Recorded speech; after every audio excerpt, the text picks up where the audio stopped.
Guys, we talked all week about making sure we fix our problems, which we wanted to get off to a fast start. Want to eliminate the turnovers. Unfortunately, we had the one turnover at the end there. But I'm proud of our guys, man. It was a great crowd. I was really fired up for the crowd, because obviously the morning started out, didn't look the greatest. I do remember that cloud, though, back when I was playing here. But it was a great crowd. I very appreciative of the fans that came out. We love to see that. Our guys feed off of that. But it was a great home win for us. It's number one. When we talk about protecting our house, we want to do a good job of winning at home. We want to have that mentality and that mindset that, whenever we take the field, we expect to win. That's our expectation level. So I am proud of our guys. The defense was fantastic. I know obviously they're disappointed in the way the game ended with the 2 scores, but our defense was fantastic. You talk about getting after the quarterback. I don't know how many sacks, 6 or 7, that we had on the day, but I'm just proud of our guys for we talked about starting fast. We talked about playing a complete game. We talked about finishing, and I'm just proud of our guys, the effort. It's number one at home. We're 2-1. We said today we're not leaving the field unless we're 2-1. Coach, you mentioned sacks. I think it was actually 8 on the day. 8, that's even better.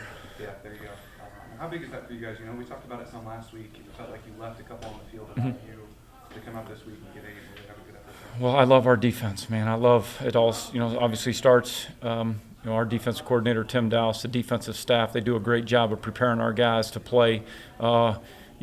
It's the right balance from getting after the guys on the field to also picking them back up a little bit. And we try to emphasize conditioning, man. There's no better way to play the game if you're a pass rusher than you're fresh and your opponent's tired. And if we can continue to emphasize that and take care of our business that way, man, there's nothing better than when your opponent's tired, you feel fresh. That's going to create a lot of pressure, a lot of sacks for us. Proud of our guys, man. I'm proud of our defense. They've been very consistent through 3 games now. Those guys have had a chip on their shoulder since day one when I've had an opportunity to be around them. I'm proud of that group of guys. They all stepped up and made plays at so many different moments during the game. Yes, we're going to clean up a few things that happened out there, but I'm proud of our guys, proud of the defense, and great team effort. Mike Riley was pretty sharp today. He completed his first 16 passes. What was the difference between him today and the first 2 games? Confidence. He just came out and he said, I'm going to study the game plan. He spent time on his own studying the film, studying the tape. Coach Joey Lynch did a fantastic job with him, just tried to encourage him that you don't have to win the game by yourself. We have a great supporting cast. Our defense is playing very good football right now, and we got a running game going right now. There's nothing better as a quarterback when you have defense and a running game because it takes the pressure off you. So he just needs to go out, run the offense, make the throws that present themselves, limit his mistakes, which he did. So very proud of his effort today. Coach, with Hazleton Jr., Hogue, and then Reese, I think they had like 6 catches each.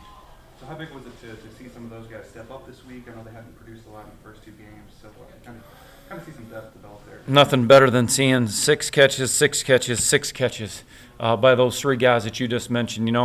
I challenged those guys a little bit. I had a meeting with those respective guys, challenged them a little bit that I wanted to see them take the next step.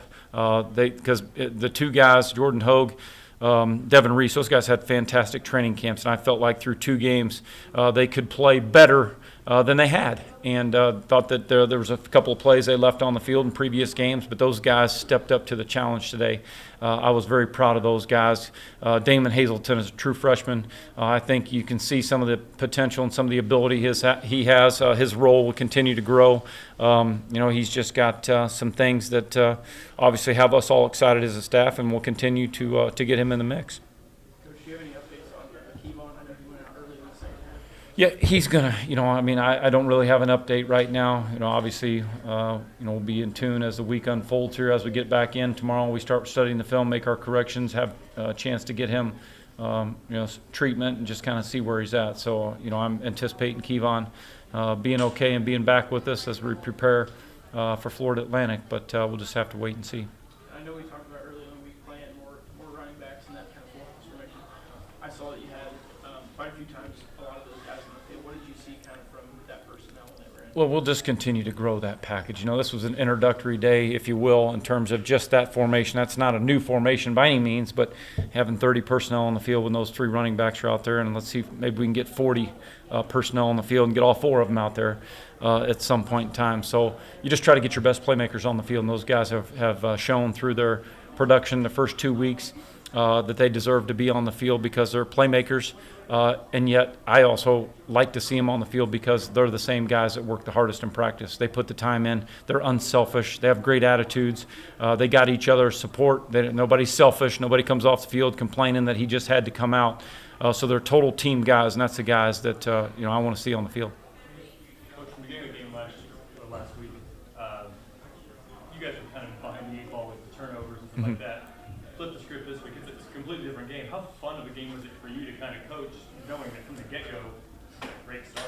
Well, that's how you want to start the game. That'd be a great script to write. If you could say this is our recipe in order to have success week in, week out, man, we'd sign up for that. We'd love to have that. That's why you work all the ball security, turnover drills and stuff in practice the way you do. But man, for our defense to come out and get some turnovers the way they did, for us to get off to a good start offensively, it's nothing better than playing with the lead, man. That opens up your whole playbook. That opens up the whole offense, opens up the whole defense, allows your special teams coordinator to be aggressive, going after punts, going after them a little bit. So there's nothing better when you're playing with the lead because it opens everything up.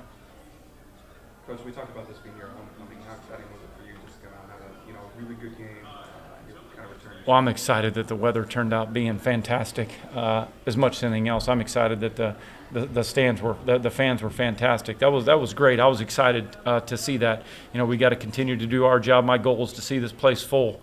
So we'll just keep working at it. We'll put a great product on the field that our fans and the Muncie community and our students are excited about. That's our job. We'll just continue to be,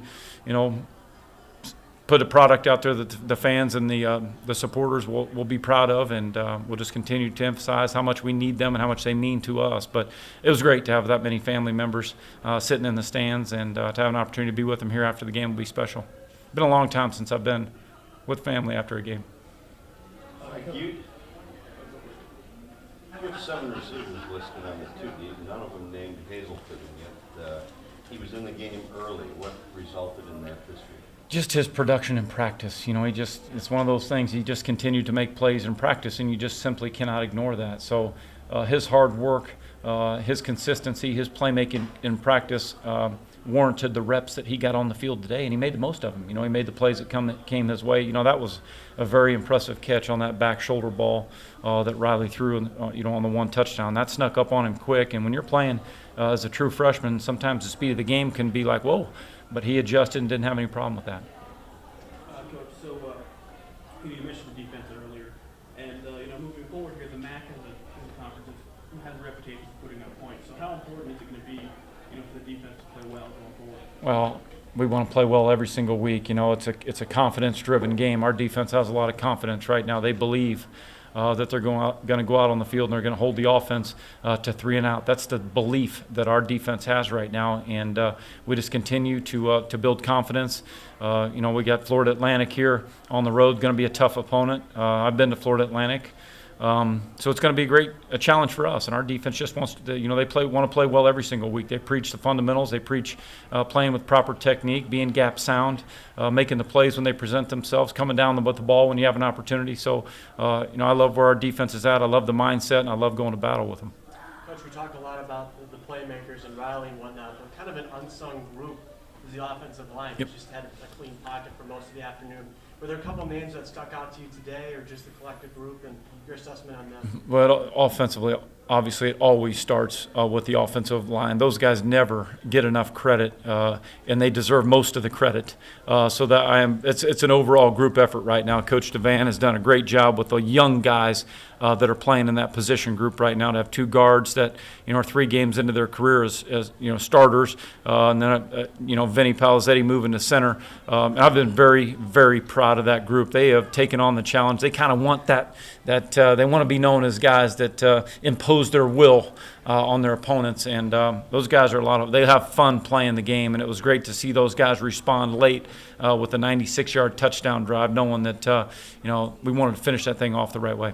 One more question. Coach, you talked about the defense there at the end being, I guess, a little upset with giving up 2 touchdowns. How badly do they want the shutout? I know that's, at the end of the day, it doesn't affect. Well, not many times when you're playing the game do you have an opportunity for a shutout. So yeah, I know they're all obviously every single guy, defensive player, defensive staff, myself, everybody wanted a shutout. Everybody in the stands wanted a shutout. So, but it's not going to be sour grapes. Listen, it happened. We're going to learn from it. We're going to correct our mistakes. The guys that had given up a couple plays on that, those guys will respond. Tough times never last. Tough people do. Those guys will be right back to practice. When we get after it again, they'll make the corrections, and when the next time that play presents itself, they'll make it. Thanks, Coach. Thank you. Absolutely, thank you. Thanks, Coach. Appreciate it. Yeah, thanks.